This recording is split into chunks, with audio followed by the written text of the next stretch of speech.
All throughout the day, we are bombarded with different types of stimuli. We're constantly being inundated by different types of stimuli, things that stimulate our senses. And this reality that we are inundated by stimuli doesn't even dawn on us because our brain works so quickly that it takes the stimuli and turns it into perception.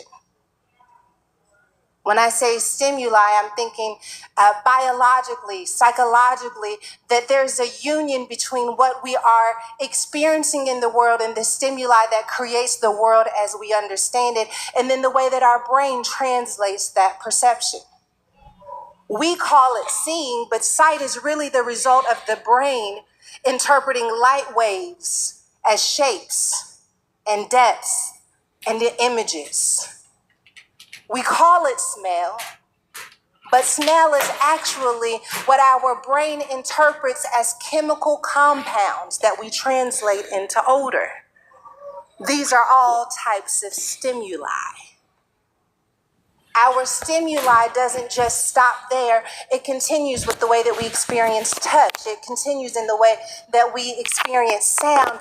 The stimuli is happening all around us, and our brain interprets it. Sensory overload is when we begin to experience more stimuli than our brain has the ability to process.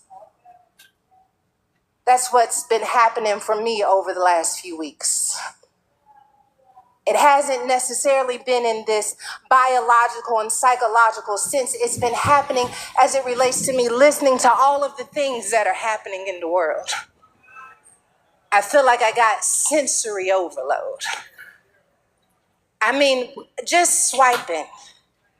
You go from laughing to upset to questioning, just sensory overload, so much so that when I close the app, my mind is still processing all of the things that happen within a 10-minute span. I've got sensory overload.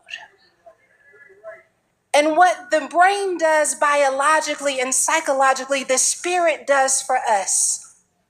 The spirit takes the stimuli that we are exposed to and it translates it into something that we can perceive. Perception is the organization of the stimuli. The Holy Spirit makes intercession on our behalf. That means the Holy Spirit stands in the gap, helping us to sort through everything we've been exposed to. The Holy Spirit's interpreting everything I've been exposed to. That's why some of us don't